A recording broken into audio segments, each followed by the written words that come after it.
Ukrainian President Volodymyr Zelenskyy says North Korean troops have returned to the Russian front line for the first time in weeks. In his overnight address, Zelenskyy said North Korean troops were taking part in renewed assaults in the Kursk region alongside Russian troops. Earlier reports said Moscow had withdrawn the North Korean forces due to heavy losses. And let's go to Seoul now, where I'm joined by correspondent Fabian Kretschmer. Fabian, good to see you. So is there any information coming out of North Korea on this issue?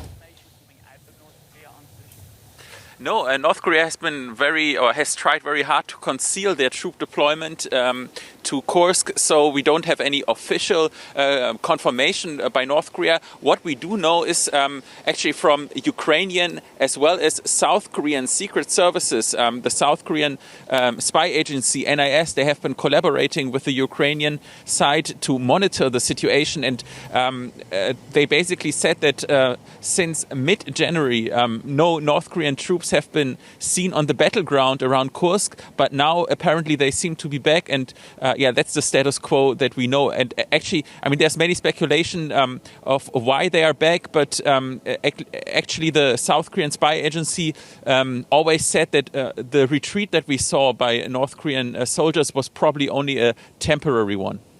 How much does the North Korean public know about the Russia troop deployment? Has Kim Jong-un's regime actually been open about it?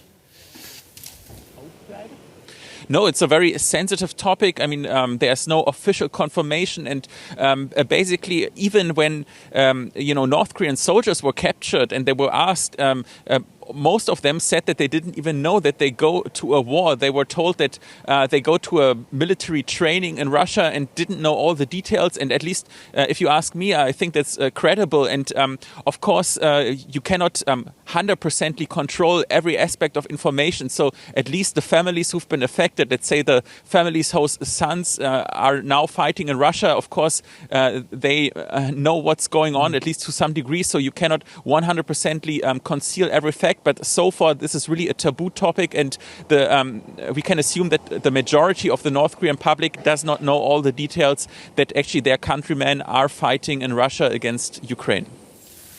Fabian, briefly, if you could, you mentioned there that some North Korean soldiers have been captured by Ukrainian forces. What's likely to happen to them?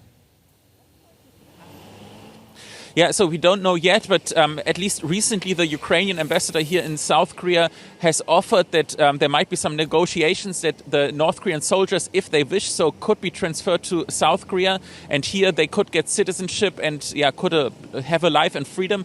And because we have to see that those North Korean soldiers, they are of course perpetrators in this war. They are soldiers, but they are also victims, because you have to assume that they were lured into a war that they didn't know much about.